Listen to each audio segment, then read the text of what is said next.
I don't even know how to start this. I've been sitting here for like 20 minutes just staring at the screen, trying to figure out how to put this into words. But I need to get it out, because I've been carrying this for almost 3 years now, and it's eating me alive. So let me just say it. I accidentally found out that my dad wishes I wasn't his son. Not in a he was angry and said something stupid kind of way, not a heat of the moment thing. I found out that when he talks to other people he trusts, people he's close to, he genuinely, sincerely wishes that the neighbor's kid was his son instead of me. And once I knew that, I could never unknow it. Let me give you some background first, because I think it matters. I'm 22 now. Growing up, my family looked completely normal from the outside. Middle class, stable, nothing dramatic. My parents are still married. We had dinner together, went on vacations, did all the stuff families are supposed to do. My dad coached my little league team when I was 8. He showed up to stuff. On paper, he was there. But there was always this thing I couldn't put my finger on, this distance.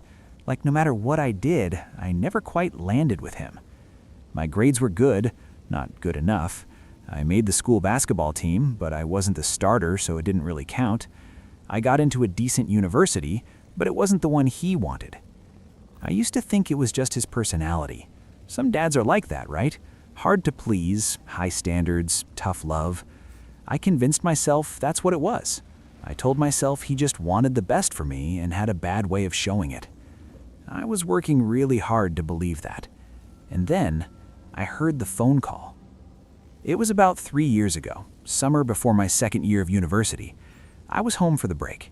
It was a regular Tuesday afternoon. My dad was out in the backyard on the phone. I was inside in the kitchen, getting something to eat. The window was open. I wasn't trying to listen. I genuinely wasn't. I was making a sandwich. He was talking to his friend Dimitri. They've been friends since they were teenagers. They tell each other everything. And I guess my dad forgot the window was open, or he just didn't think about it, because he was talking at a totally normal volume. At first, I wasn't paying attention, just background noise. And then I heard my name. And then I heard him say, and I'm going to write this as close to word for word as I can, because I have replayed it in my head so many times that I basically haven't memorized. He said, "Honestly, man, you know what kills me? Andre's kid. Every time I see that boy, I think, why couldn't I have had a son like that? Smart, driven, knows exactly what he wants. Meanwhile, mine is just, I don't know. He's fine. He's just fine. And fine isn't enough. It was never enough for me." I stopped moving. I just stood there in the kitchen holding a knife over a cutting board, completely frozen. And Dimitri said something I couldn't hear clearly, probably something like, "Come on, don't say that," or whatever people say when their friend is being brutal. And my dad said, "I'm serious. I love him, he's my son, but I look at him and I just don't see it. I don't see what I wanted." I put the knife down. I walked very quietly to my room. I sat on the floor with my back against the bed, and I didn't move for probably 2 hours. Here's the thing about hearing something like that. It doesn't hit you all at once. The first thing you feel isn't even sadness. It's this weird calm, like your brain just buffers. It can't process it immediately, so it just goes quiet. I remember sitting there thinking very clearly and almost clinically, okay, so that's what it is. That's the thing I could never figure out. That's why it always felt like I was auditioning for a role I was never going to get.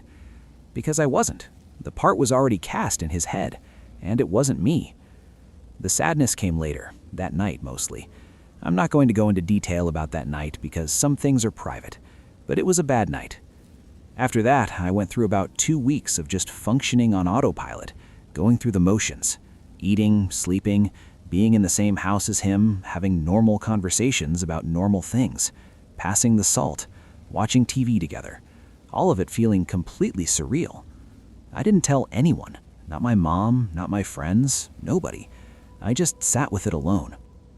And eventually, something shifted.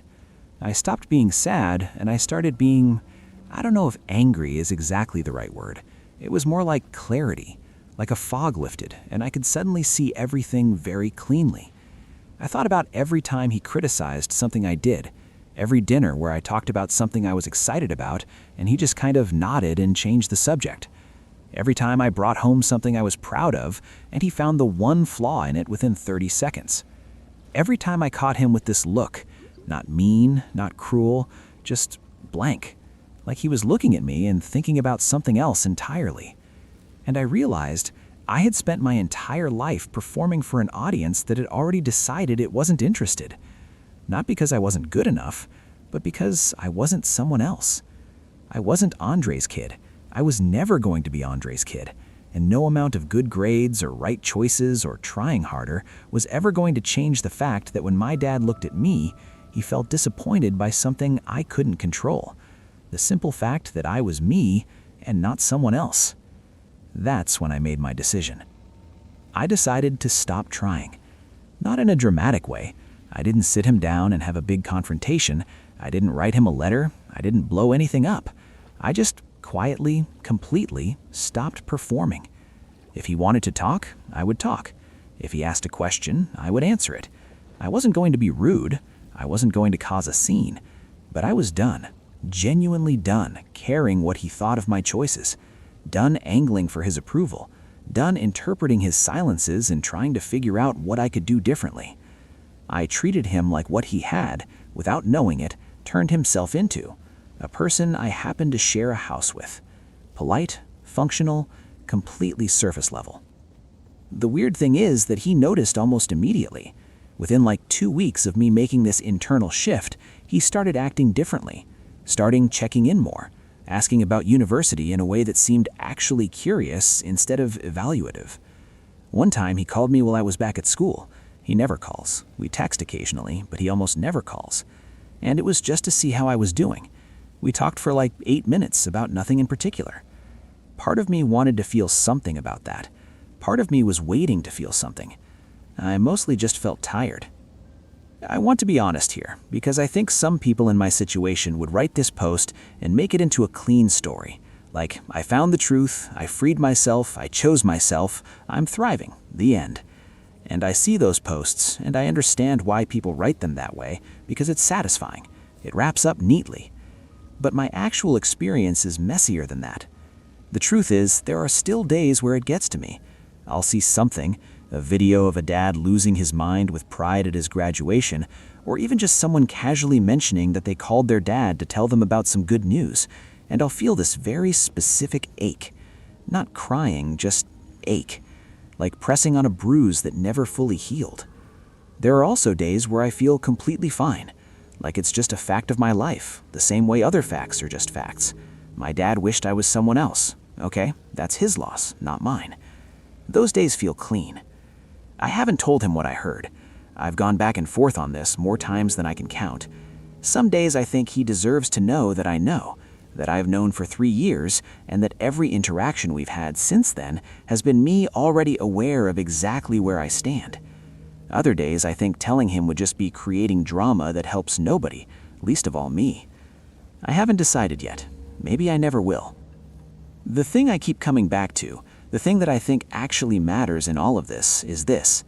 I spent the first 19 years of my life believing that if I just figured out the right combination, the right grades, the right attitude, the right achievements, the right way of being, I could earn something from my dad that I never actually had. Some fundamental sense of being seen by him and being enough. And it took a private phone call to understand that there was no combination. There was no version of me that was going to crack that code. Because the problem wasn't the code. The problem was that he had already decided, on some level he probably doesn't even understand himself, that I wasn't what he wanted. You cannot earn approval from someone who has already decided not to give it. I wish I had learned that earlier. I genuinely do. Not because it would have hurt less. I think it still would have hurt the same amount, maybe more because I was younger, but because of the energy. All the years of twisting myself around trying to become something more acceptable.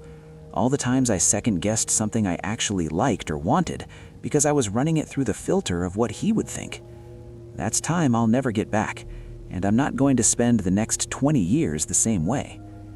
I'm not writing this for sympathy. I want to be clear about that. I'm writing this because I know I'm not the only one. I know there are people reading this right now who have a version of this story. Maybe not exactly this version. Maybe it's a mom, maybe it's subtler. Maybe you still don't have the specific moment of proof that I did, but you pull that feeling, the feeling of performing for someone who isn't really watching, the exhaustion of hoping that this time, finally, it lands differently. If that's you, I just want to say this. The problem is not you.